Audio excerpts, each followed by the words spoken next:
Okay, well, yeah, we'll go ahead and get started.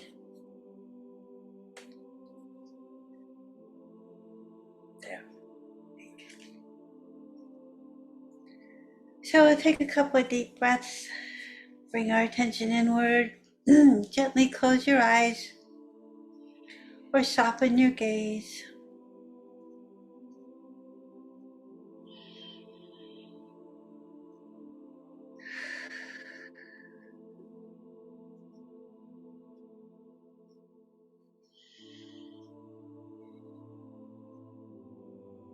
Letting your body settle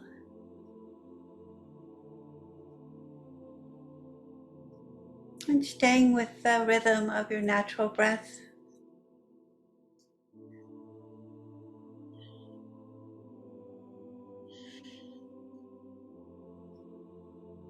Feeling yourself seated, feeling supported,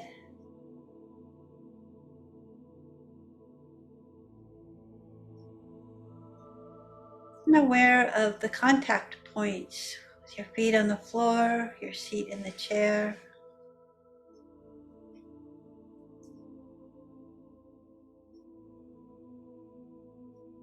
Noticing the different temperatures,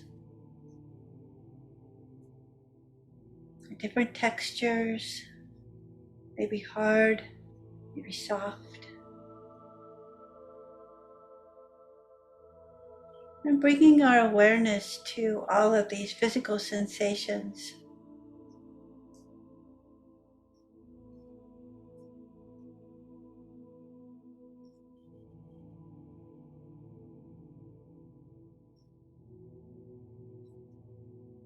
And we're practicing our awareness,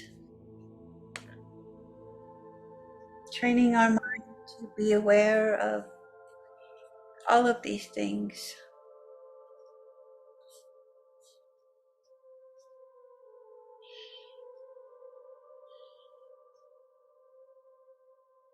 In the last few weeks, we've been talking about the 4 foundations of mindfulness and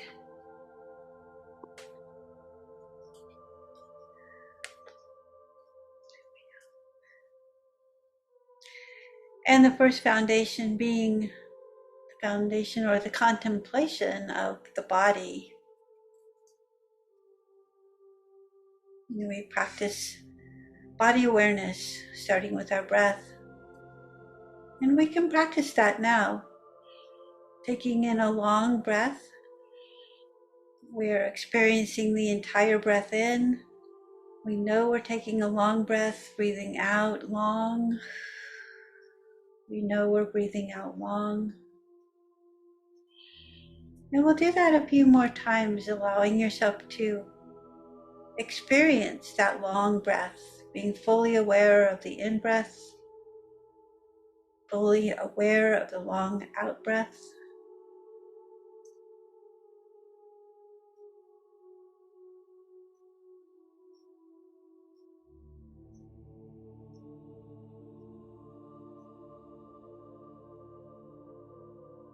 And fully aware of the pause in between the in and the out breath.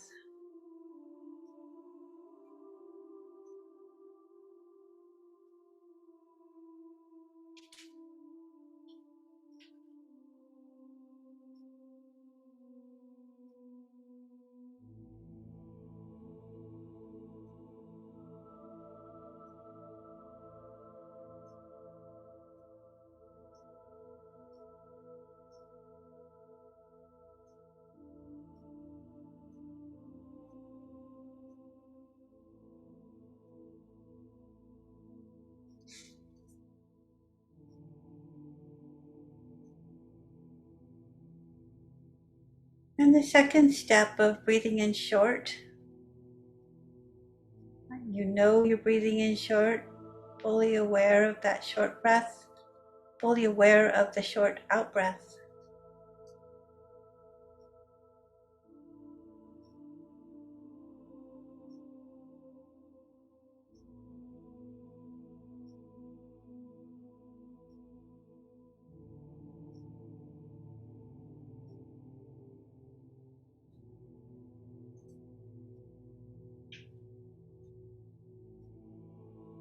Notice how your body responds differently, and being aware of how your body feels, the difference between a long breath and a short breath.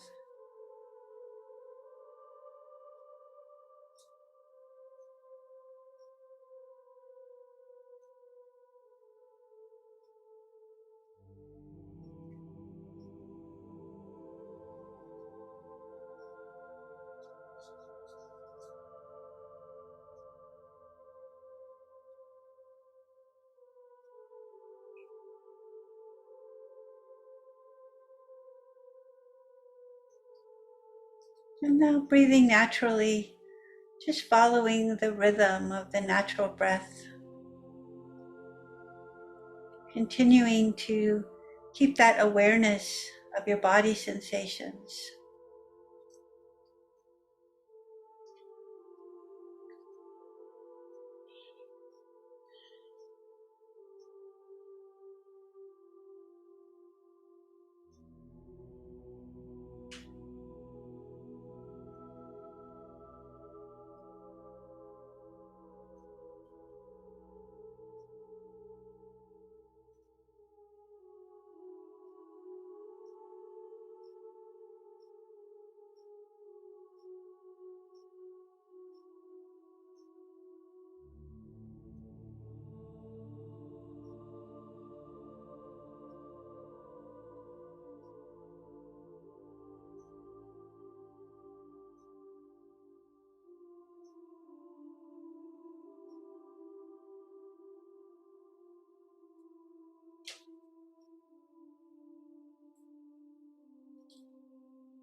And continuing in our practice, we can continue to keep our eyes closed and pick up the right arm and just feel that contraction as you pick up your arm, noticing how your body feels, how the muscles feel.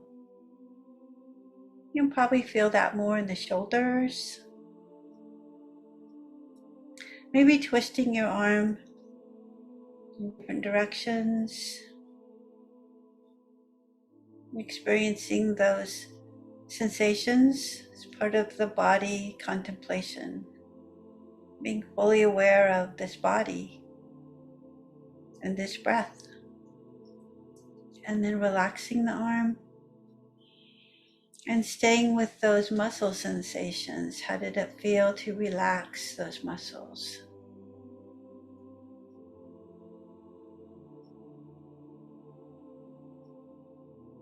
Notice if your breath changed. Maybe there's a faster breathing rhythm, or deeper, maybe shallower.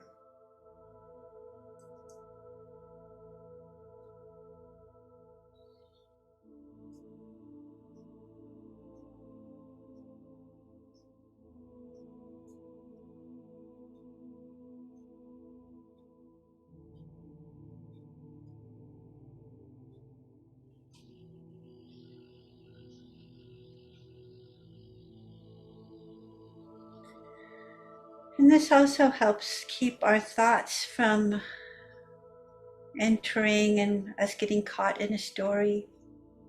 We're fully aware of our body and our breath. We can stay with those movements, the sensations. Our mind doesn't need to fill itself with thoughts.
So as we sit in more silence, you may notice more thoughts coming up.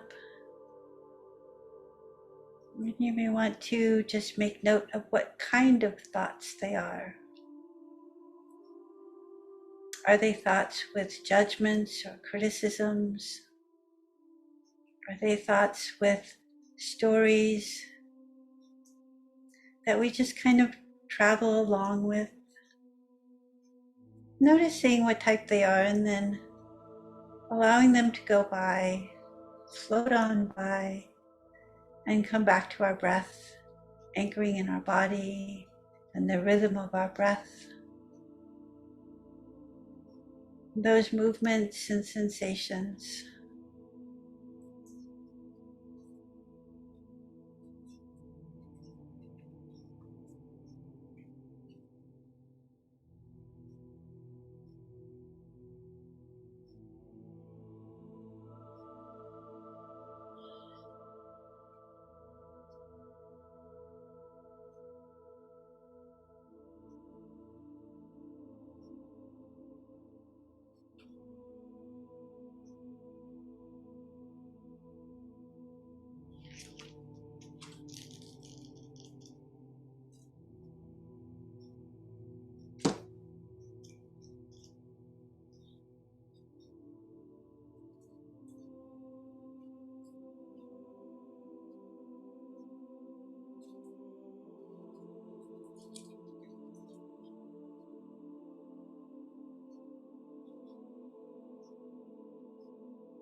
So we'll continue on with our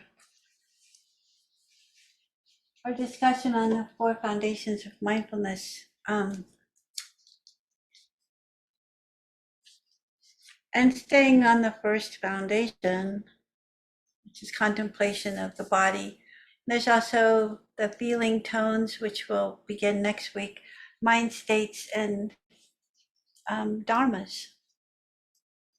And the reason we're doing this is because we want to increase our mindfulness. We want to be better at mindfulness. One of my teachers, Bhikkhu Analayo, has written this wonderful book on the Satipatthana, which is the teachings on mindfulness. Sati means mindfulness or awareness, and the Satipatthana is based on the Pali Canon, on the suttas of those teachings. Just to remind ourselves of why we're doing this. And the Buddha talked about the Four Noble Truths, the first noble truth being that there is suffering. We suffer. It's part of our human condition. The reason The second noble truth is the causes, which are desire, our wants and desires, our inability to stay satisfied with anything. As humans, we have this natural striving to want more. And it doesn't always turn out the way we want, and that creates this suffering, this disappointment. The third noble truth is that there is a way out of this suffering. And the fourth noble truth is the way out is to follow the Eightfold Path. The Eightfold Path is basically a set of, not rules, but a structure to follow that kind of leads us out of those natural tendencies of our human nature to bring ourselves into suffering. And a big part of that is creating this awareness so we can be aware of how we're acting. We can be aware of how we're causing ourselves or others to suffer. So the mindfulness of breathing is a big part of that. When we're doing our meditation, it's really practical to focus on our breath and our body, because we're right here with our breath and our body. They're everywhere we go, our breath and our body are right there. Very portable. So once we're aware of our breath and the rhythm of our breath, and we start to become aware of our body sensations, we also start becoming aware of the fact that this is simply a body. We aren't our body. This is our vehicle. This is the body that we experience this life in. It's made of flesh and sinews and all kinds of liquids, bones, but it is something that will fail eventually. We all get old. We are of a nature to get old and die, become sick. We're of a nature to become ill. Everything, including this body, is temporary. And so this awareness is really important for several reasons. One being that it brings a sense of practicality to mind. I need to take care of this body. If I want to live a healthy, happy life, I want to take care of this body. I can't trade it in for another. And it's temporary. So I get the feeling of, I want to make the most of the time that I have here because it is fleeting. It is temporary.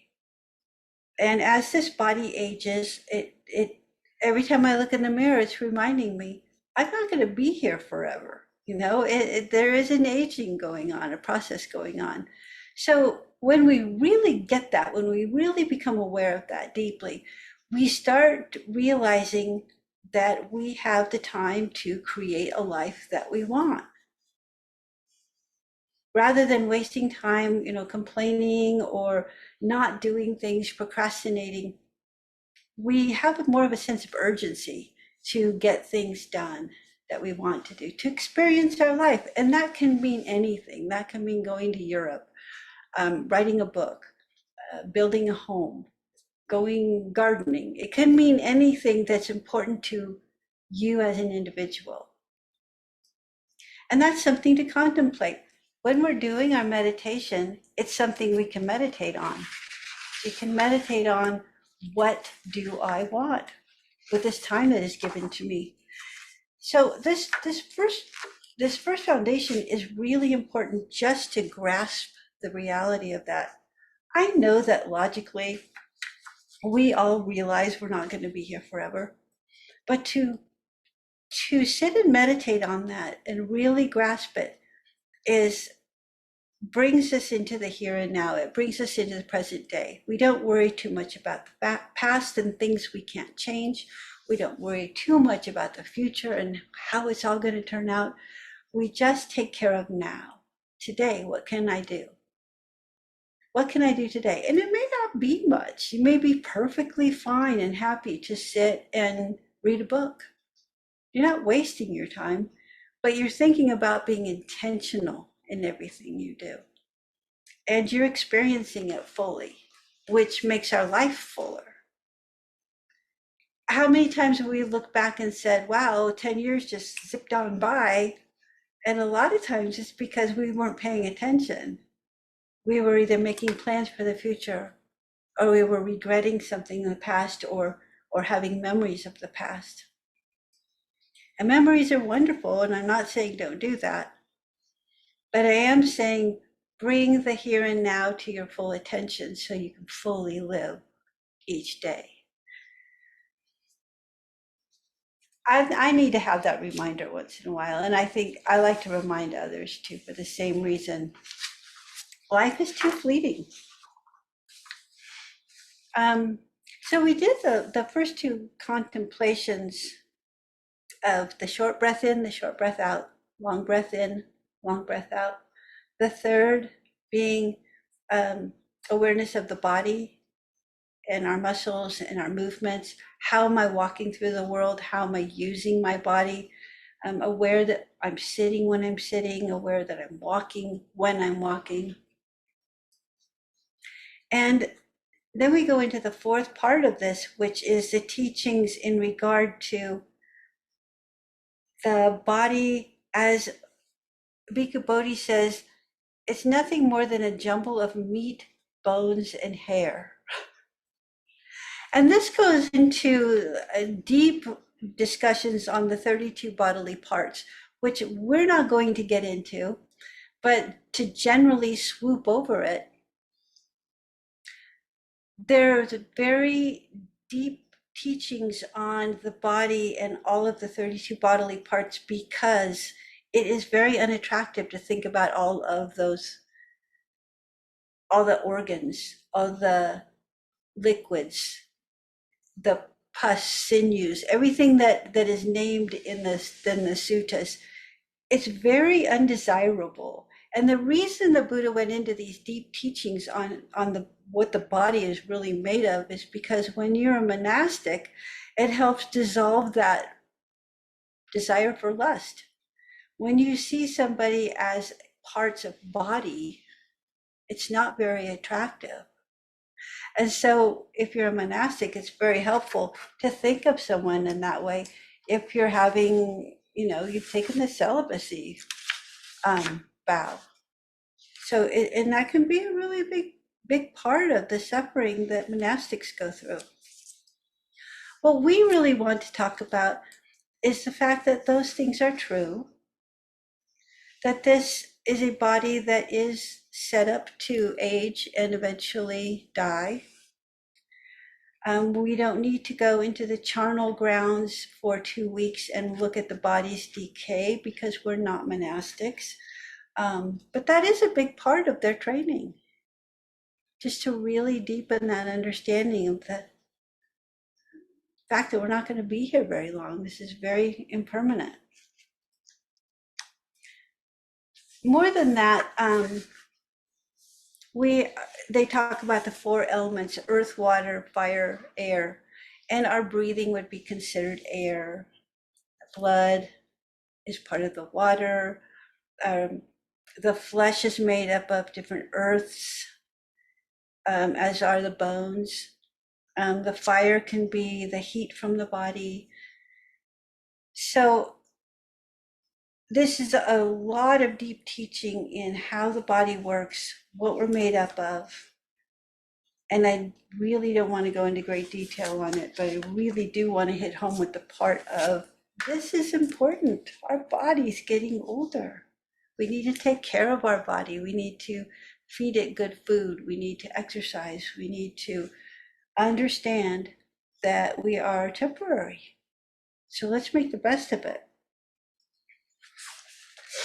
I'm going to read just a little bit from the Satipatthana from Bhikkhu Analayo. And he says, whenever we forget about sati, mindfulness, and get caught up in some sort of distraction, what's required is just a moment of smiling recognition. No need for disappointment or a sense of failure. No need for getting upset with ourselves. A smiling realization that the mind has wandered away And that's quite adequate. This is natural. This is the tendency of the mind. But then here's our good friend Sati, right here, patiently waiting for us to come and be with her again.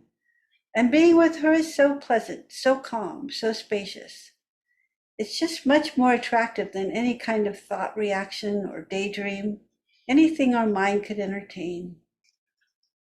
So I love the way he talks about the sati, the mindfulness as our friend.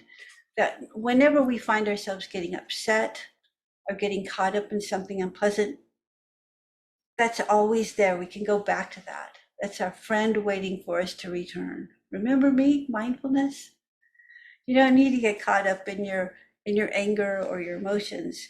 Come back to your friend, mindfulness. And there's a simile that's very instructional, at least it was so for me. The nuance of an anchor or grounding through mindfulness of the body comes to the force in a simile that describes 6 different animals that are bound together. Each of the 6 animals struggles to go off in a particular direction. The strongest one pulls others along until it gets tired, and another one takes over.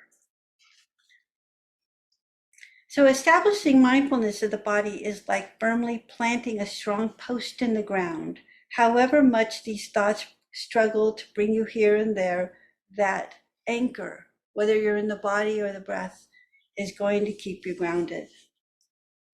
So this is why we practice our breathing meditation, breathing in our body meditation.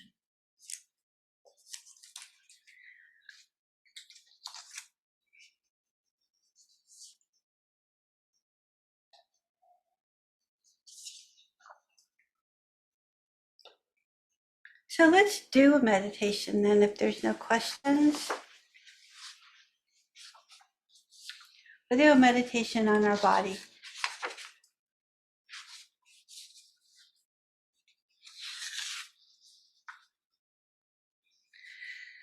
Taking a deep breath in and gently closing your eyes or softening your gaze. Sitting in a comfortable position.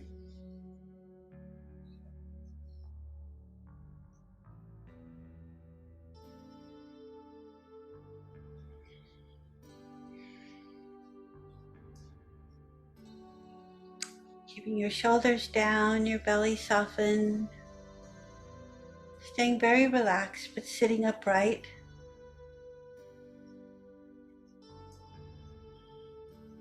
And if you feel at any time that you're getting sleepy, just sitting up straight and maybe opening your eyes, softening your gaze, it helps quite a bit.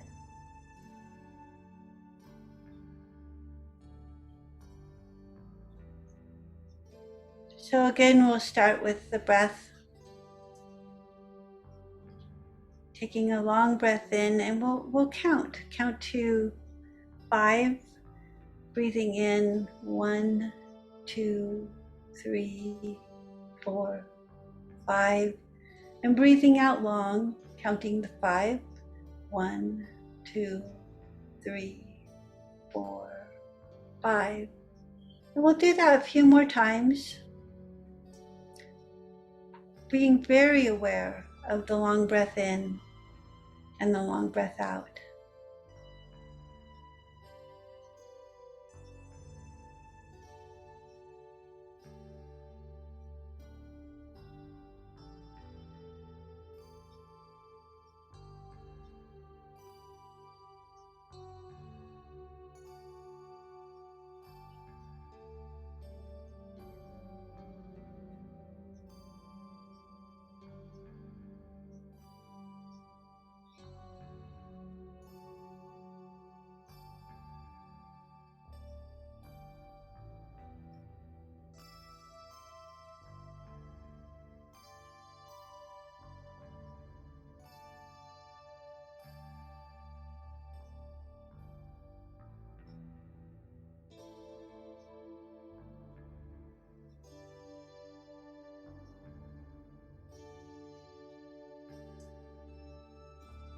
Notice how your body is feeling as you're concentrating on this breath.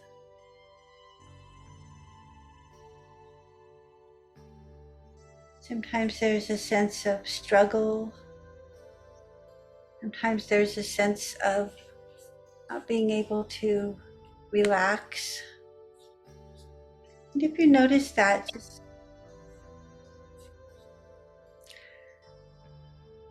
just taking a few extra moments to relax your body,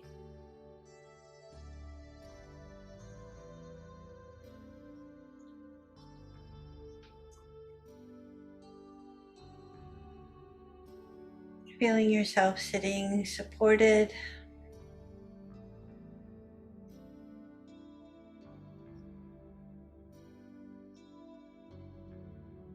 And now we'll switch to the short breath, and you could decide whether you want to count maybe 1, 2, or up to 3. And noticing the short breath in and the short breath out, as well as the pause in between.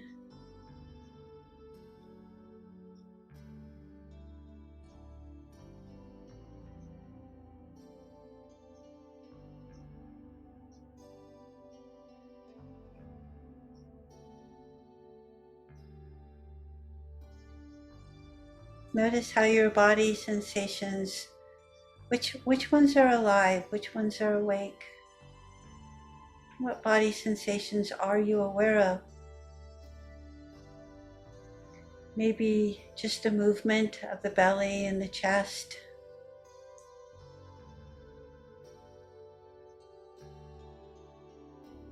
Maybe noticing the sensation of the in-breath through the nostrils. The out-breath, noticing the different temperature as you exhale.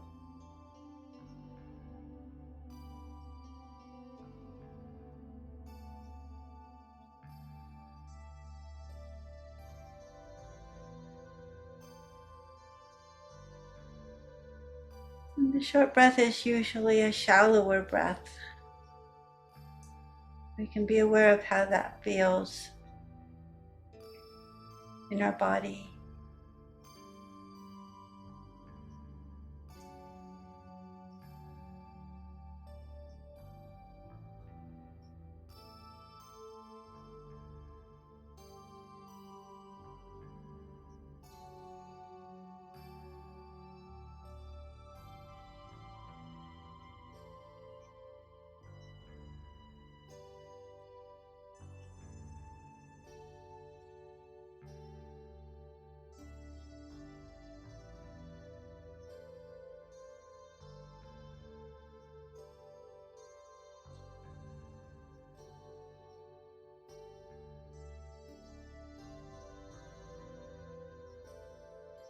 And now breathing naturally, and staying with the natural rhythm of the breath. Noticing any change in your body. You may feel more relaxed. You may feel more aware of sitting, different temperatures.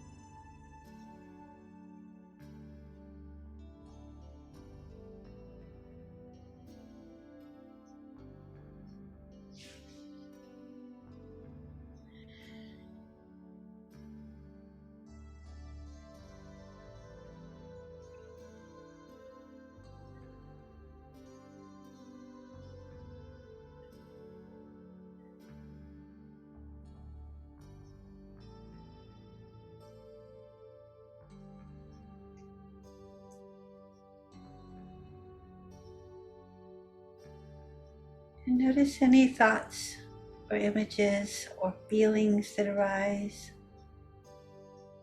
And coming back to the breath and the body.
And again, noticing if you've gotten caught up in a story, thoughts.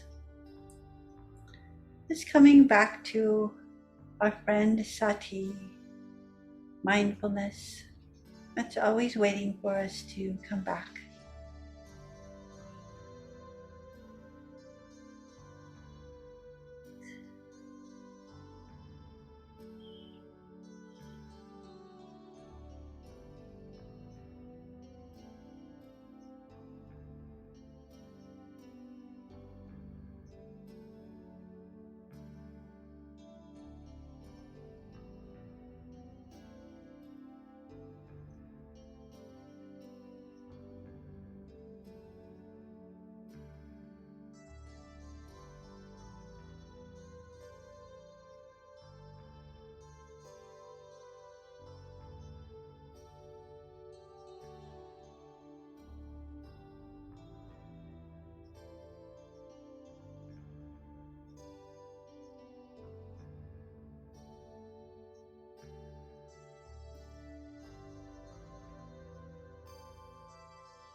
And this practice is helpful when we're in the world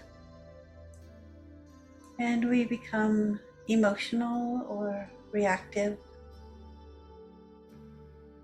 We can come back to this awareness, touching into our body, how our body is feeling, how our breathing is. Can we steady our breathing and stay with that rhythm? Can we let go of the world outside that's upsetting us at any time? And taking these few moments to ourselves, rejoining the world with a better mindset, a more positive outlook.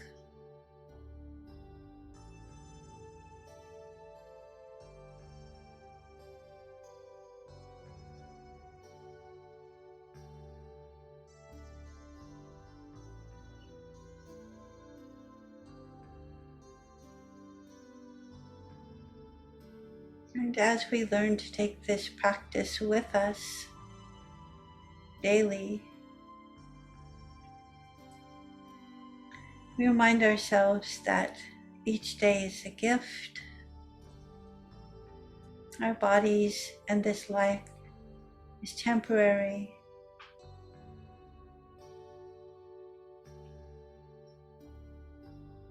And knowing that, we can find a deep appreciation for each day and the opportunities that come up for us.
Another benefit of this practice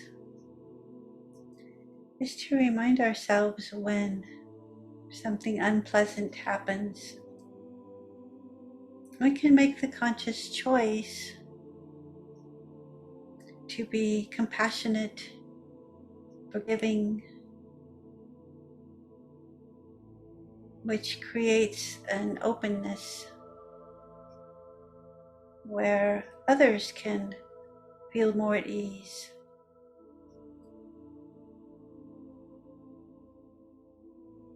Responding to the world with a compassionate heart.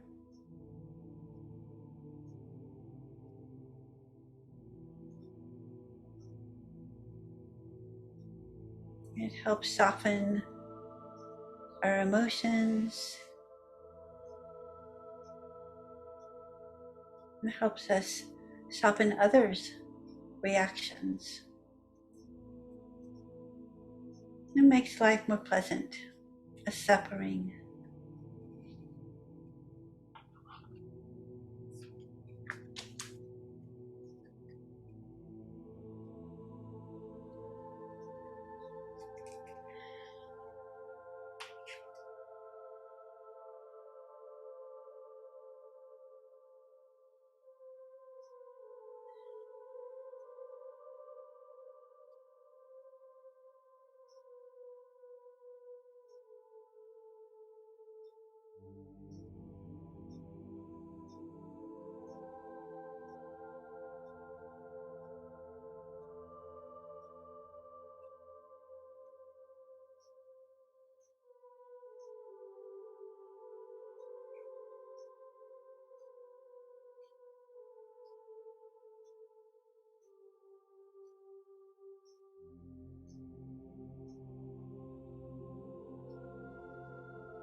then you can repeat to yourself, may all beings be safe. May all beings be healthy. May all beings be at peace.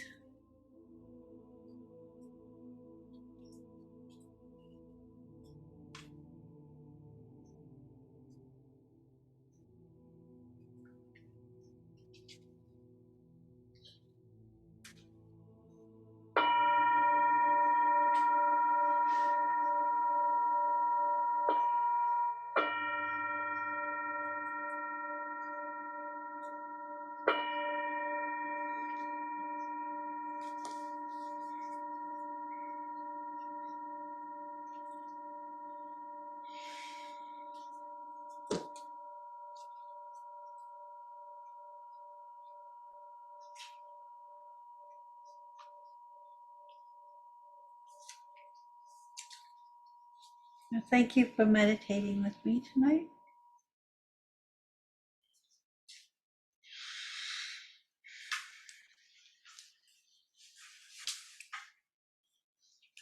So I want to remind us before we wrap it up tonight that this is a really good practice, and I want to encourage you to practice it at least once a day, or at least 5 minutes. 20 minutes is better. Twice a day is better. Or whatever you can afford to do. I know we're busy. But you'll see that even a few minutes a day makes a big difference. And since we're being aware of our body and our breath in our contemplation of the body, I would suggest using this week to be very conscious of how we're using our body. What are we putting in our body for nourishment? Are we drinking enough water? And if you find that you're not taking as good a care of your body as you think you should, it's okay. You don't need to beat yourself up. You can just be conscious of it and try to make some small efforts to improve on those things.